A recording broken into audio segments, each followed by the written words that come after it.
political panel for Thursday. Delighted to welcome, for the first time, Gary Stevenson, former city trader turned inequality, I can't even say economist. Gary, hello. Hi, Jeremy. That's poacher turned gamekeeper, isn't it? That is. Let's be honest. Well, they're more similar than you think in a way.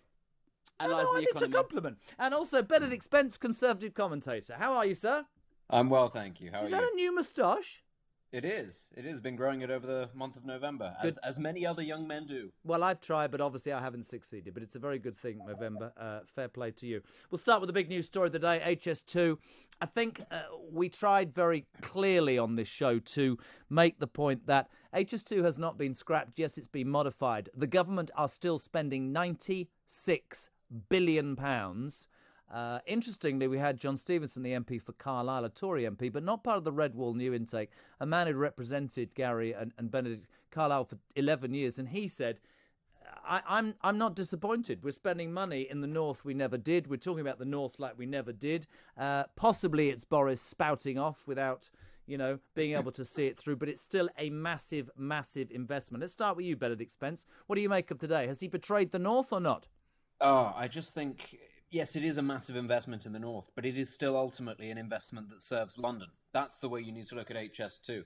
It takes about the same amount of time to get from London to Manchester as it does to get from Liverpool to Bradford. These are not small cities in the north of England, and it's about half the distance between Liverpool and Bradford, or Huddersfield and Warrington and places like that. These are not small places. They're large. They have potentially very large industrial bases, lots of dead housing stock there that can be used. There is an awful lot of potential there, and actually what they need is interconnectivity. They don't need greater connectivity with London.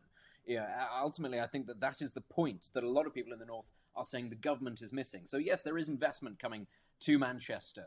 Birmingham isn't in the north, but it is getting to Manchester, and there will be improvements to the Leeds line. But it's not actually what the north wants or needs. What they need is better connectivity to get them from point A to B in the north. And I think ultimately that's the thing that they keep on saying nobody is listening to us over. I think that's a fascinating response, Benedict. I mean that. Gary, what's your take on this, pal? Well, I mean, it's fair to say that I think there'll be some people in Bradford who might disagree about whether we're levelling up by removing this rail link that was expected and that was promised and that people in many northern cities were hoping to see. And, I think this adds to a move we've been seeing where the government promises levelling up. But when we actually look at the details, do we actually get levelling up? I mean, in the COVID crisis, billionaire wealth up 22%. The average billionaire wealth increased by £600 million during COVID. Ordinary people, 2.5% extra tax on your national insurance. And now, when it comes to levelling up north and south, does the north get the railway link that it was expected?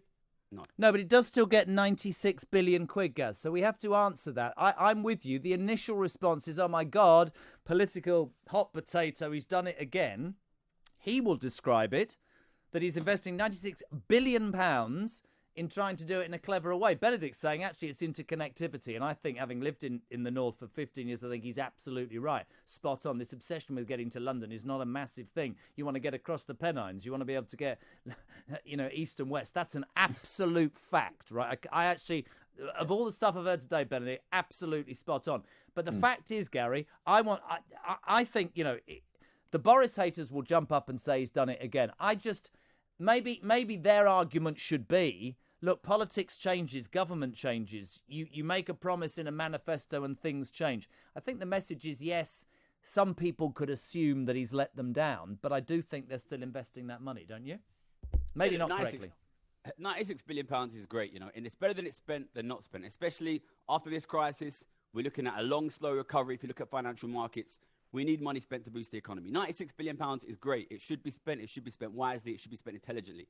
But the top 250 individuals, most rich individuals in this country, made £106 billion last year. 250 individuals. Okay, so that's more money for the richest 250 individuals in the country during a time of enormous economic crisis than for the entire Northern Railway investment. Is that why you stopped being a city trader? Oh, I didn't make £106 billion. I wish I did. You'd still be doing it, wouldn't you? You'd still be doing it. Fair play to you. Listen, I made enough money. Do you both believe, separately or whatever, we've talked a lot about Boris Johnson and this sort of Teflon existence whereby he seems to be able to bounce back.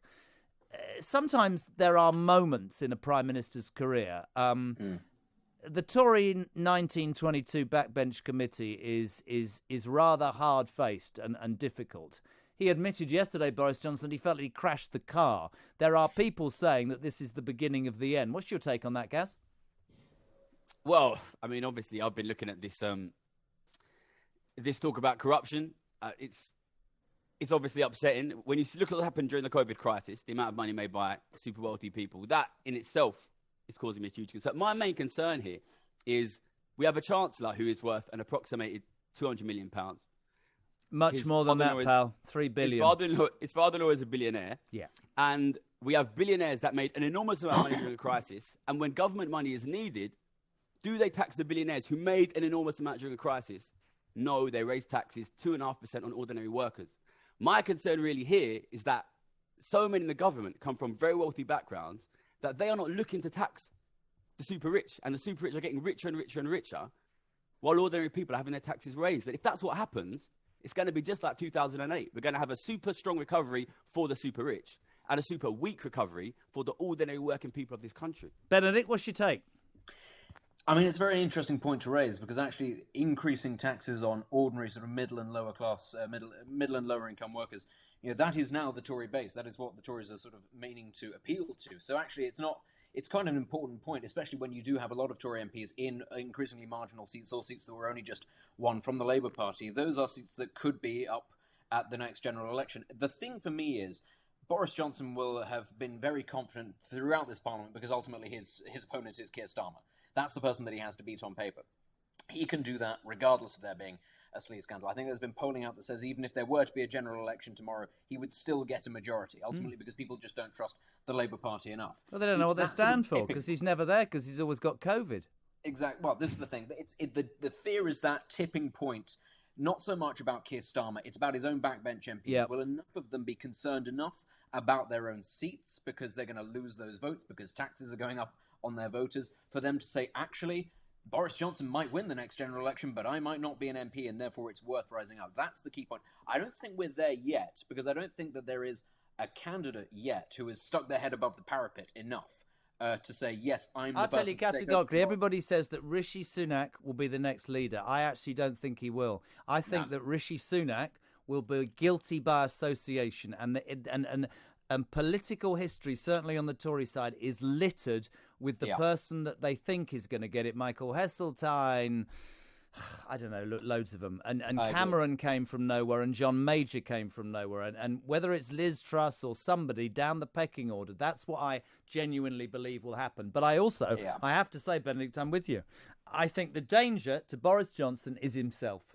I think that if he believes forevermore that he can get through these things, he'll get bitten on the backside. I think he has to be wiser and smarter. Final thing, guys, today, and this is something I talked about just now with Bill Etheridge, an ex-MEP.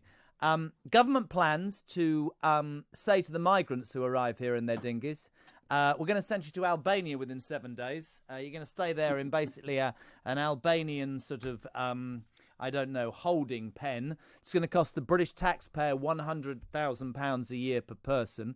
Bill Etheridge, MEP, said, I thought we'd left the European Union to take control of our borders. Why don't we just get boats and send these people back? Gary Stevenson, what's your take? You talk about wanting the people of this country to be levelled up. Should we be taking more people in than when we can't afford our own people, or do you think that we should show a strong arm of the law and look after our own first and foremost?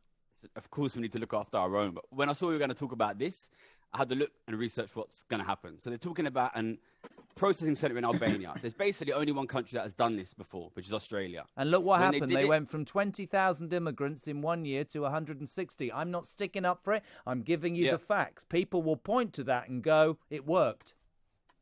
Well, if you look at what happened, the UN said that it broke the Torture Convention. Yeah. Statistics suggest that it didn't significantly reduce immigration. There were 22 people died in that centre. And approximately 300 people committed, 300 children is approximately committed self-harm. The International Criminal Court declared it illegal and said that physical and sexual violence from the guards was rife. Okay, look, I'm a British person.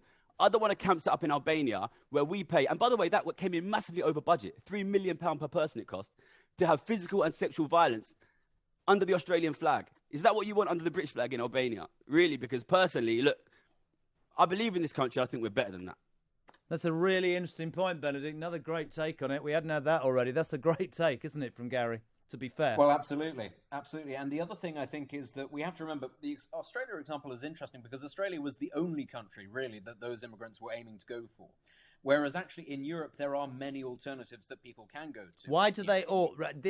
Please forgive me. I'm not trying to offend anybody. Sure. Bill Etheridge made a really good point. He said, I have sympathy with people leaving war-torn countries, but they're all coming from France. Why don't they stay in France? Well, there are lots of different reasons. Some of them already have family here. Some of them speak English rather than French. You know, there are lots of different reasons why. But actually, the key thing here is not so much that there are lots of them trying to come to the UK, because there are many tens of thousands in France. There are hundreds of thousands of immigrants in Germany, in the Nordic countries, in Spain and Italy. And my thing that I think is why this is very unlikely is, let's say we strike an agreement with Albania. How long is it before Germany or Denmark or Italy then strike their own deal with somebody else and another country with another? And then you get... it becomes more of a phenomenon because there are far more countries that can do it here. Whereas if you're just Australia and you have Papua New Guinea, there's just one opportunity for you to do that. And it's a one-off thing. Whereas there are quite literally very many countries in Europe that would like to strike these sorts of deals. And then you will ultimately get a situation where countries like Albania can begin to sort of, as it were, take the highest bids from different countries. Yeah. And then it becomes a lot more, then it becomes a sort of a rush to the bottom and say, well, how much money will you offer us, rather than these people, to take all of your migrants? It becomes an auction of humanity. Absolutely. Yeah, and it's not what we want, ultimately. Guys, I have to say, genuinely loved today. Fascinating and really, really good to have you both on. Benedict Spence, Gary Stevenson, thank you very much indeed. That was Thursday's political panel. Anything you want to talk about, my friends, as ever, your show, 0344 419 1000. I'm looking out the window. People stand outside radio studios like this. And you want to go, trying to talk? 0344 419 1000. Text to 87222. This is JK on Drive. We're here till 7.